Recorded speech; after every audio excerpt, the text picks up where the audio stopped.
कीजिए। चुप! रहने दो। ज्योत्सना, तुम्हारी वजह से गांव की बदनामी हुई है। करीम मियाँ तुम्हारे पिता, अमीना तुम्हारी माँ, दोनों को पकड़ कर ले गए हैं राजा के लोग। और तुम कह रही हो ये सब झूठी बात है? ये क्या हमारे गांव की बेटी है जो हमारे सम्मान के बारे में सोचेगी? सही बात है, ये इस गांव की नहीं है। चुप हो जाइए आप लोग, भगवान के लिए चुप हो जाइए। आप लोगों को क्या लगता है, आप लोगों को क्या लगता है कि मैं चोरी कर सकती हूँ? आप लोगों ने तो मुझे बचपन से अभी तक बड़ा होता देखा है। इस गांव के सभी लोगों ने मुझे देखा है। आप लोग ही बताएं ना, मैं ऐसा कोई काम कर सकती हूँ क्या? मैं इस गांव की बेटी नहीं हूँ क्या? बताइए ना सरदार, क्या मैं झूठ बोल रही हूँ? मैं क्या झूठ बोल सकती हूँ? बोलिए, बोलिए ना। ज्योत्सना, ज्योत्सना, तुम जिंदा हो, तुम जिंदा हो। पवन,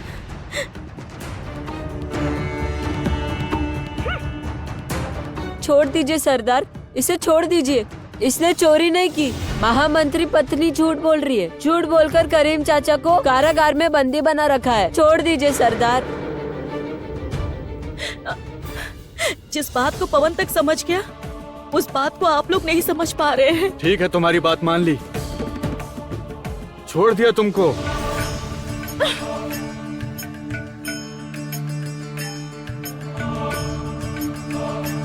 तो फिर तुम अब क्या करोगी ज्योत्सना? कहाँ जाओगी? बताओ मुझे, कहाँ जाओगी? कुछ सोचा है? विजयनगर जाऊंगी, लेकिन सर को नीचा करके नहीं, सर को ऊंचा करके जाऊंगी। और वहाँ जाकर मैं अपने माता पिता को निर्दोष साबित करके सम्मान से लेकर आऊंगी। मैंने आप लोगों को ये वचन दिया है। हाँ, सही कह रही है। सुनो सरदार, नहीं नहीं नहीं नहीं नहीं, इनकी बातों में मत आना। अरे सुनो सरदार, तुम इनकी बातों में...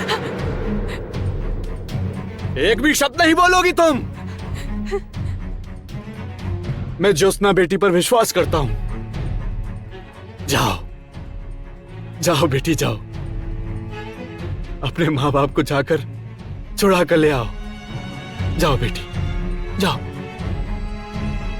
और तुम एक बात कान खोलकर सुन लो, अब अगर कभी भी तुमने कोई गलत काम किया तो मैं तुम्हें इस गांव से बाहर निकाल दूंगा। भूल मत जाना, मैं इस गांव का मुखिया हूं, प्रधान हूं। ये बात दिमाग में ध्यान रखना। जाओ बेटी, जाओ। ये सब किस तरह से हो गया पवन?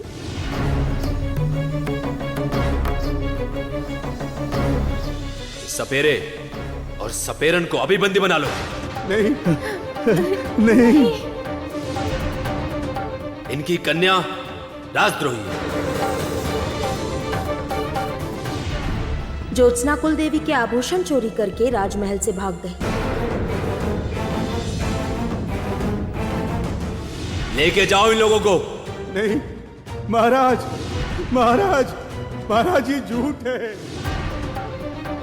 मैं आ रही हूँ कामिनी, तुम्हें अब मैं और कोई अन्याय नहीं करने दूंगी। मैं आ रही हूँ। पुत्री ज्योत्सना, कामिनी के आमने सामने होने पर भी तुम उसका कुछ भी नहीं कर पाओगे। भूल मत जाना उसकी शक्ति के बारे में। उसे रोकने के लिए तुम्हें उसी के समान ही शक्ति अर्जित करनी होगी। किंतु ये किस प्रकार से संभव होगा गुरुदेव? वो एकमात्र तभी संभव हो पाएगा जब कंचन तुम्हारे साथ में होगा। सर्वप्रथम तुम्हें कंचन को मेरे पास लेकर आना होगा। उसके पश्चात मैं तुम्हें बताऊंगा कि किस प्रकार से तुम कामिनी का सामना करने के लिए उपयुक्त बनोगी।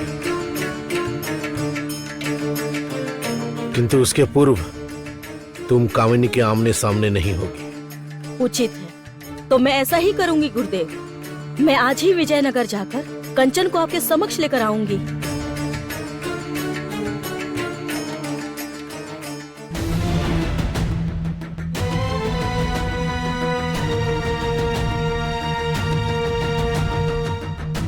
लक्ष्मी के विवाह के लिए तुम्हें बहुत बहुत अभिनंदन कामिनी। अभिनंदन जैसा क्या है भ्राता, ये तो होना ही था।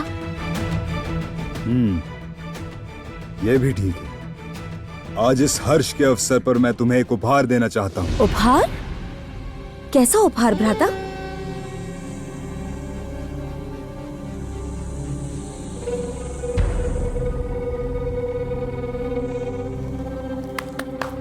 ले आओ उन्हें।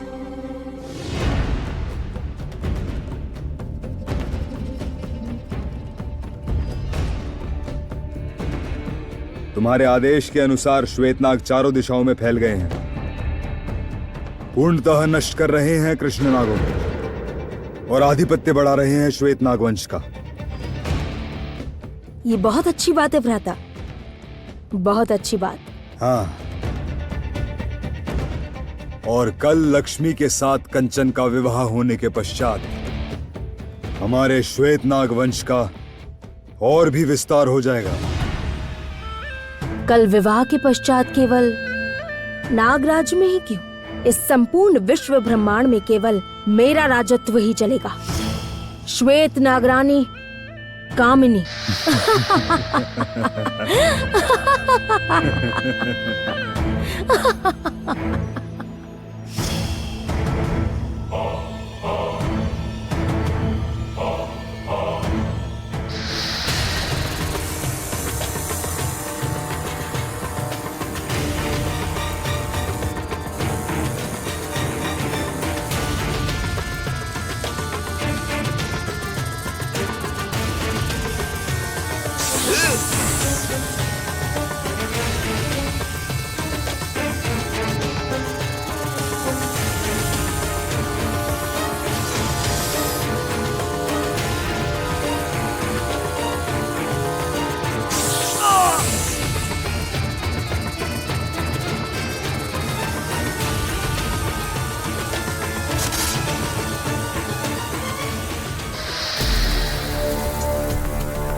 जय हो श्वेत नागरानी कामिनी की जय हो।